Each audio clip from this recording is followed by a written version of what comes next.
Over the years, I've did 13 hunger strikes. I've did probably at least 6 protests. I have climbed chemical tires. I've been in jail probably 15 times. On the sidewalk, everybody! On the sidewalk, everybody! Cross the street now! Since 1989, I have fought landfills, the benzene landfills of Union Carbide.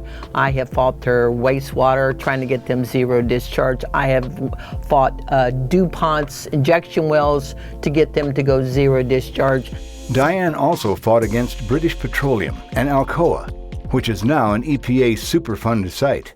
In the late 60s and early 70s, the Aluminum Company of America, Alcoa, dumped as much as 67 pounds of mercury a day into Lavaca Bay, contaminating what was once a public food source.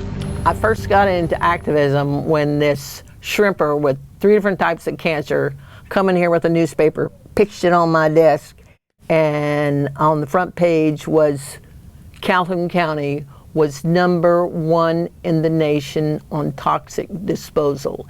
And that is the day I got involved.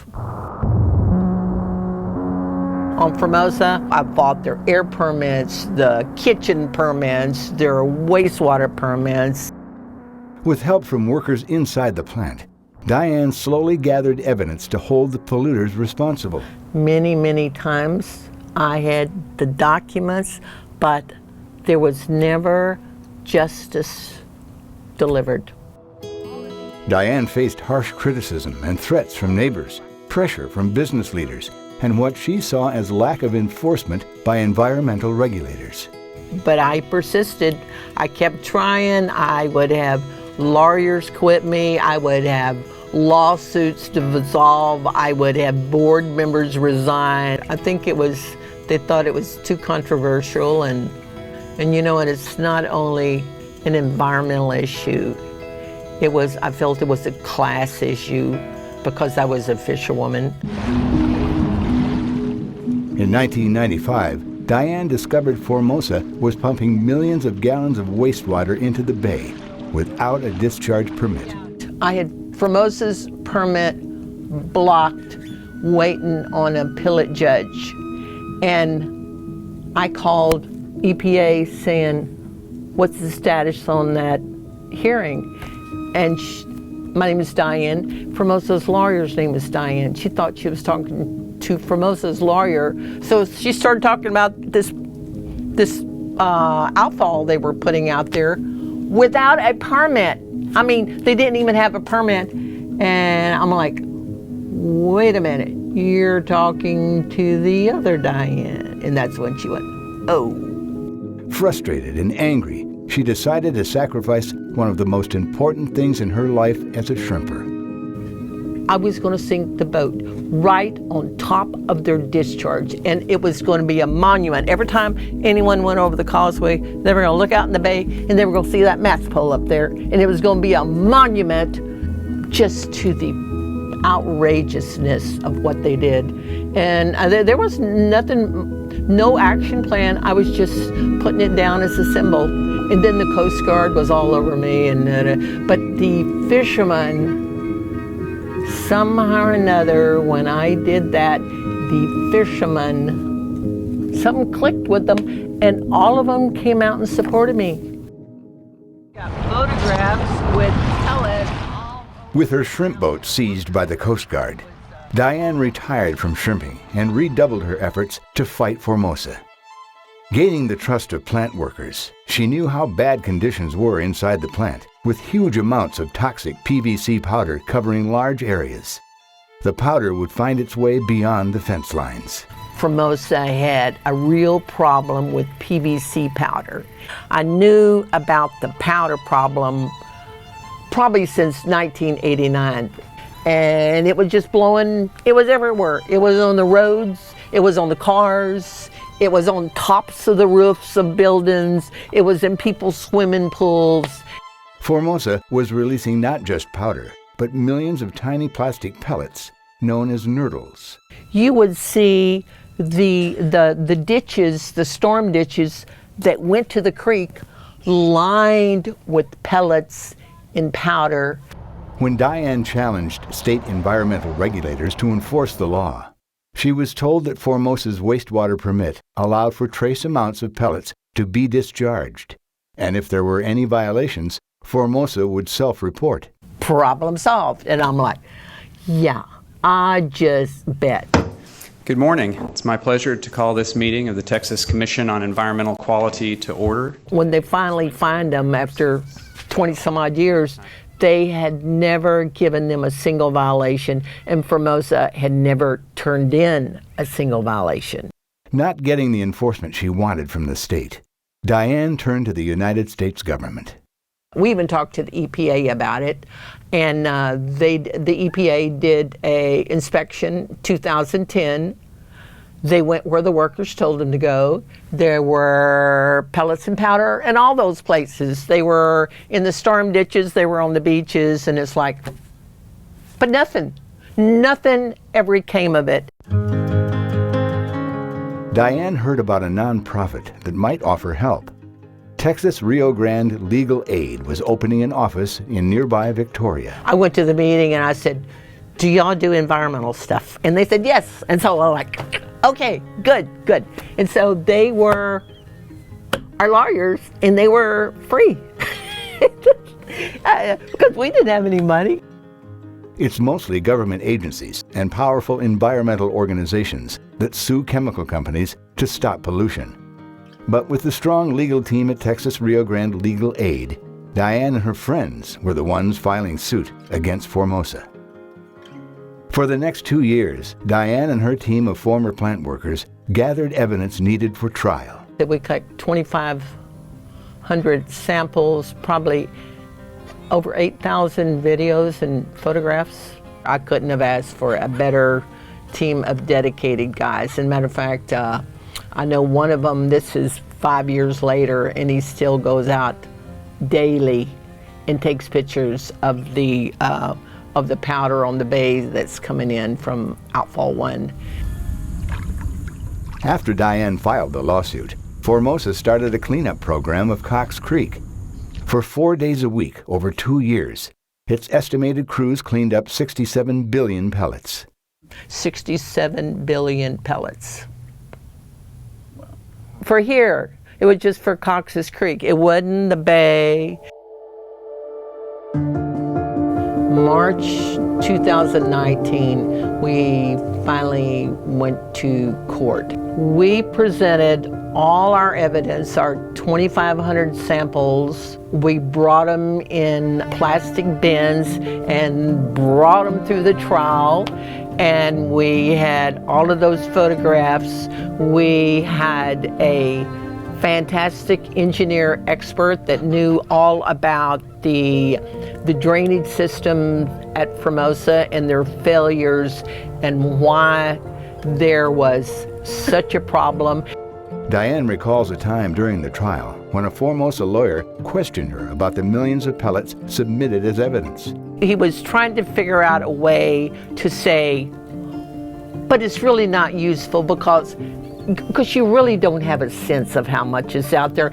Well, yes, I do, because Nurdle Patrol down in Corpus Christi with Jace, and he was like, wait a minute, who? He looked around and he was like, who are they?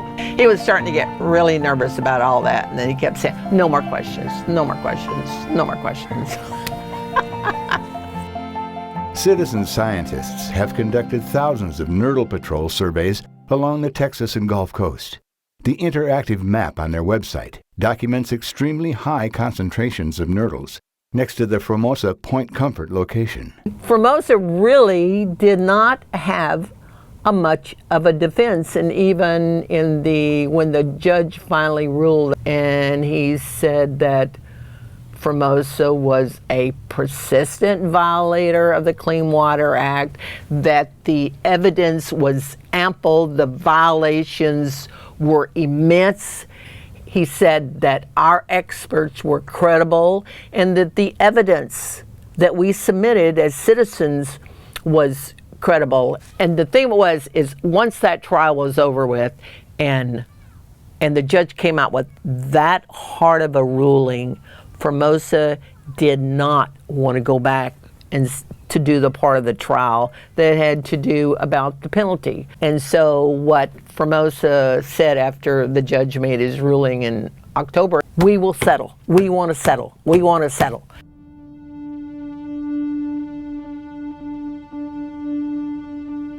If Formosa had not settled, the judge could have fined them more than $150 million due to years of repeated violations.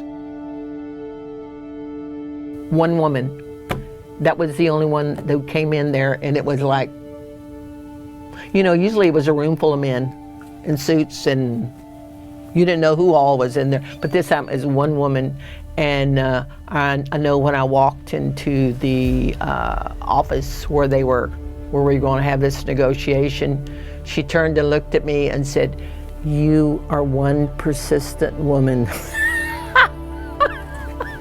They wanted to offer, like, what was it, 15 million? And I remember Amy looked at me and I said, "No, 50. What about 30 million? And Amy looked at me and I said, 50 million. And so she went and called Taiwan, and she came back and signed off on $50 million. Zero discharge of plastic pellets, paying all the attorney's fees, and we got to pick where the money went. And normally, I think in a lot of these citizen clean water suits, the federal government will determine where the money will be spent. But we got to pick every single one of them. The strongest amount of money, that 20 million, went into Sustainable Fishery Co-op to try to revive the fishery communities and the fishermen. $10 million is to provide public access and environmental restoration of Green Lake, the second largest natural freshwater lake in Texas. Additional funds were provided to the local YMCA for environmental education programs. Also receiving funding is Nurdle Patrol, which documents the discharge of plastics into rivers, lakes, and coastal waters. One of the things I like about what Nurdle Patrol is doing now is they are helping through TCEQ and state legislature to make all the plastic plants responsible for zero discharge, not just Formosa Plastics. The trial is over, but Diane sees the task as far from finished. I kayaked into Outfall 6, and there are probably over 300 pellets. After the consent decree became final, Formosa is held to zero discharge of plastic pellets and powder and is fined for any violations of the order. So we not only have monitoring, we have the enforcement, which we do, and then we also have the cleanup.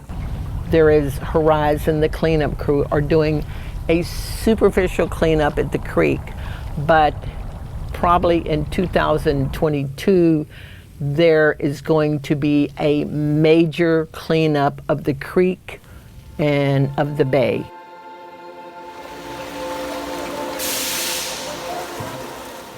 On top of the $50 million settlement, Formosa is paying engineers to find a way to stop the pellets from entering the waterways. The consent decree includes pellets, powder, and flakes. Like I've had reached in the water for a handful of pellets, and these tiny slivers of plastic will just be all over my hands, and they're like flakes. They're really thin pieces of plastic. Oh, my door's not working. After a $50 million settlement, you might assume Diane is a millionaire.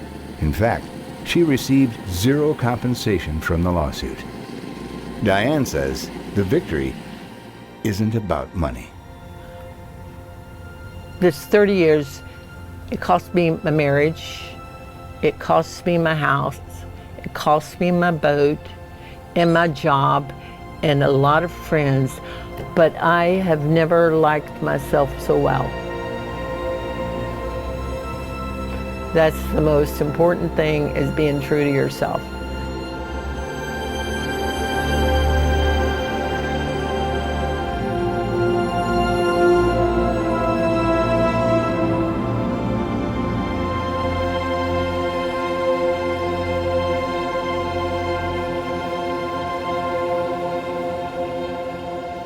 I certainly believe everybody can make a difference. Sometimes you have to be very persistent and do not give up.